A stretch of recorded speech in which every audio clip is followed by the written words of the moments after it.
So I have made a decision in the past few minutes. I think that they are not teaching critical thinking skills in journalism school anymore. Families go deeply into debt to stay in the middle class. In order to maintain the middle class, the American middle class is falling deeper into debt to maintain a middle class lifestyle. Struggling to make ends meet despite earning a good income, feeling overwhelmed by bills and debt. You're not alone. Many middle-class people face hidden money problems that stop them from reaching their financial goals. Dave Ramsey, the personal finance expert, helps you understand 14 sneaky traps that even people who seem financially stable can fall into. Today, that's what we'll be looking at. The middle-class money traps to avoid. 14. Buy now, no money down. The first one is the best now rule, but yeah, we get it. Paying every cent up front is not as easy. And yeah, buy now, pay later schemes might seem tempting, whether it's for a car, furniture, or other big-ticket items. But be cautious. These offers often let you skip the down payment and spread payments over time. However, you're basically diving into debt from the get-go, and in the long run, you'll shell out way more than the item's actual value. If you can't cover the full cost up front without financing, it's a sign you can't afford it. Beware of getting trapped in these deals. They can stop your financial progress and lead to a cycle of debt. 13. Leasing a car. Right. If you lease a car, you're paying payments on it, and you've got the car for 5 years. And at the end of that time, you either write them a check for whatever's left over, called the residual value, and you get the car, or you hand them the keys back. Okay? Right. Either way, you are paying a finance charge on the amount of money you're using. Next up is leasing a car. Leasing a car can be tempting. New wheels every few years. But here's the thing. Leases often push you towards pricier cars with higher payments. And that's a big ouch for your pocket. In the end, you return the car and have nothing to show for it. No down payment was used and there was no car to trade in. That new car feeling might return, but you could be stuck in a cycle of always leasing, never owning. Think long term. Buying, especially with a good down payment, can save you money in the long run and give you a car you actually own. 12. Vacation timeshares. Well, you're not going to like my answer. Broke people should not go to destination weddings. That's my answer. Destination wedding is an excuse for a vacation. It's a wonderful thing for people that have money. Next is timeshares, and sure, they might sound sweet. Free vacations, dream destinations every year, even swaps with others. They might even sell for more later. Hold on a second. Timeshares can lock you into expensive vacations you might not always want. Plus, selling them? Nearly impossible. Forget those "we buy timeshares" ads. They charge a fee too. Think freedom. Save for vacations you can afford. Go where you want, when you want. 11. Adjustable rate mortgages. Let's do a little mortgage primer right quick. Government insured means this. If you take out a VA loan for $150,000 and you get foreclosed on, and the government takes the bank takes the house, Bank of America has a VA loan on you, Countrywide has a VA loan on you, and they sell the house that has $150,000 owed on it, and it only brings... Now let's talk of adjustable rate mortgages. ARMs seem great when interest rates are low, lower payments initially. But here's the catch. Those rates can only go up, not down. People often choose ARMs for dream homes they can't quite swing with a fixed rate which stays the same. The problem? Those payments could balloon higher than the fixed rate they couldn't afford in the first place. And to avoid the double trouble, stick with a fixed rate mortgage, ideally for 15 years. Remember, your home purchase should fit your budget, not the other way around. Choose security over a gamble. 10. HELOC. What are your thoughts on possibly taking out a HELOC or equity loan to pay off that consumer debt? I wouldn't. Okay. You want to know why? Why? Because you're going to feel like you did something, and you didn't do anything. Continuing on the journey of financial caution, let's talk about home equity lines of credit, or HELOC. Your home is likely your largest investment, but tapping into its equity might not be the wisest move. HELOCs basically create another mortgage, putting your home at risk if you can't keep up with payments. Instead, pause and evaluate if whatever you need the money for is truly important. If it is, explore alternative ways to finance it without jeopardizing your home. Whether it's saving up or finding creative solutions, prioritizing financial security over short-term convenience is key. By avoiding the temptation of HELOCs and making informed financial decisions, you can safeguard your home and your future financial well-being. 9. Lottery tickets. What about lotteries? Well, daydreaming about winning the lottery can be entertaining, but the harsh reality is that the odds are heavily against you.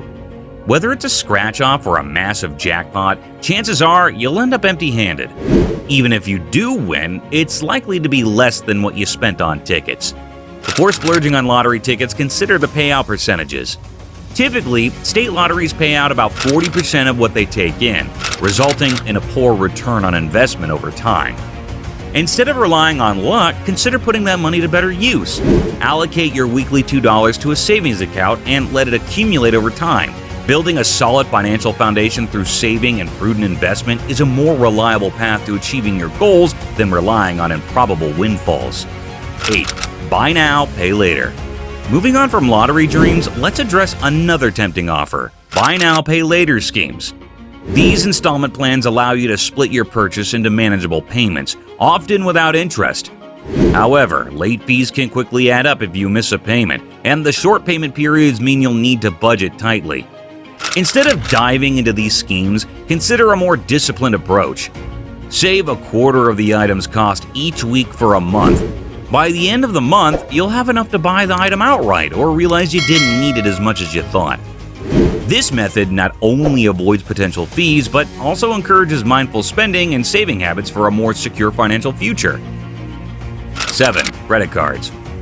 Not using a credit card, that you use a debit card. I haven't had a credit card in 25 years. Credit cards are a really dumb idea for really broke people, and debit cards are, they can leave a broke person in trouble too. Now, while credit cards can be handy for online purchases, Dave Ramsey cautions against their misuse. It's important to manage them wisely to avoid unnecessary costs.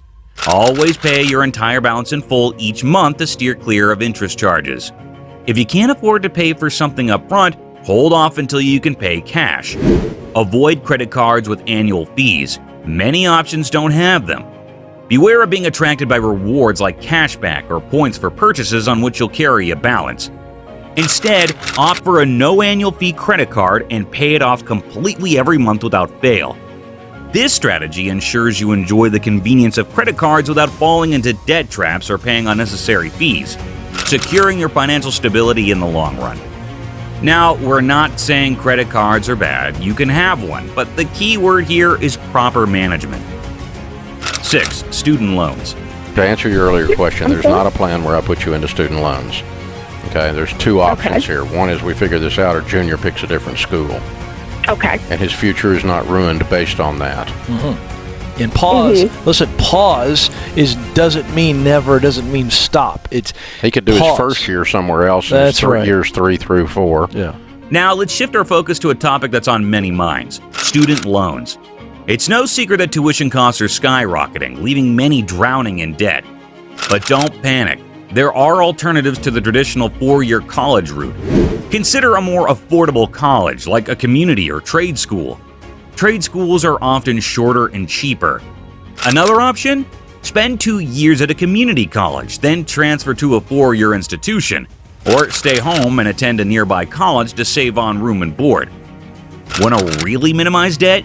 Get a job with tuition reimbursement and study while you work. The bottom line is to explore all your options before diving into student loans. Your future self will thank you for it. 5. Financial pressure. Moving on. Congrats on that raise or promotion. But before you hit the dealership for the flashiest car on the lot, let's talk about keeping up with the Joneses. We've all seen it, the neighbor with the brand new everything. It's easy to get caught up, but here's the thing. Their fancy car payment might mean they're skimping on retirement savings, or that dream vacation might be on credit. The point is, you have no idea what their financial picture looks like. Instead, focus on your financial goals. Do you want a comfy retirement? A dream vacation every year? Having a clear plan will help you resist the urge to spend on things that might impress others but don't move you closer to your dreams. So celebrate your success, but remember, it's your race you're running, not theirs. 4. Debt danger zone. And Good other Lord. than that, she's got a I'm sorry, what is her degree? What did she go with $750,000 in debt for? Dentist. Oh, Jesus, Murphy. Yeah, it's a good school, but it's expensive. You have I no got idea about- what you just said. Let's talk about another middle-aged money trap, the debt danger zone. Maybe you're thinking about a home renovation or that dream boat. While it's exciting, piling on debt payments can seriously hurt your future plans. Imagine spending your golden years making minimum payments instead of relaxing on the beach. Here's the point. Prioritize getting rid of existing debt, especially high-interest stuff like credit cards. The sooner you free up that cash, the sooner you can channel it towards your retirement goals and that dream boat without the anchor of debt holding you back. Think of it as future-proofing your finances. 3. College cost. Speaking of the future, college costs these days can feel like they've gone on a one-way trip to Mars. Don't get caught off guard by college cost creep. Here's the smart move. Factor in potential education expenses when you're planning your finances, even if your little ones are knee-high to a grasshopper. The earlier you start saving, even a little bit each month, the better prepared you'll be. And remember, scholarships are also a fantastic way to ease the burden. There are tons of options out there, so get your teenager involved in researching and applying for them. Every scholarship dollar you fetch is one less dollar you have to borrow, leaving you more breathing room to, well, breathe when those college bills come rolling in. Number 2, neglecting retirement savings. Now that your kids are in the picture, life can get crazy busy. But listen up, because this next trap is common. Neglecting retirement savings. It's easy to push retirement planning to the back burner, but trust us, your future self will thank you for prioritizing it now. Here's the magic of compound interest. Even small contributions you make today can snowball into a much bigger nest egg over time. Think about it. Wouldn't you rather spend your golden years traveling the world instead of stressing about bills? The key is to get started, even if it's just a small amount each month. Many employers offer retirement plans with matching contributions, so be sure you're taking advantage of that free money. Remember, a little planning now goes a long way towards a secure and worry-free retirement later. So dust out the retirement plan and get savings. Number 1, health savings. We endorse a company, and I use them personally, called Health Equity, that does just exactly that. And they handle all of our HSAs here at Ramsey. I've got my personal HSA in there. Look those guys up. And there's no triggering. It's not a problem at all. It's a very standard transaction. It's not an audit flag or anything like that. We've talked about planning for your future, but what about your own health? Let's face it, healthcare costs tend to rise as we enter middle age. Don't get blindsided by this hidden trap, ignoring health costs. Here's the smart play. Factor potential medical expenses into your overall budget. Think about unexpected doctor's visits, prescriptions, or even dental work. Having a buffer in your budget can prevent a medical bill from throwing your finances off track. Plus, consider exploring health savings accounts, or HSAs. These accounts allow you to set aside money specifically for qualified medical expenses, often with tax advantages. It's basically a win-win. You're saving for future health needs and potentially saving on taxes too. So take charge of your health and your finances by planning ahead for healthcare costs. Your future self will be glad you did. Now you're armed to dodge those middle-aged money traps. Focus on your goals, ditch debt, and plan for college and retirement, as it will eventually add up. And take care of your health. Small steps right now mean a brighter financial future later. Go get it, and don't forget to subscribe for more.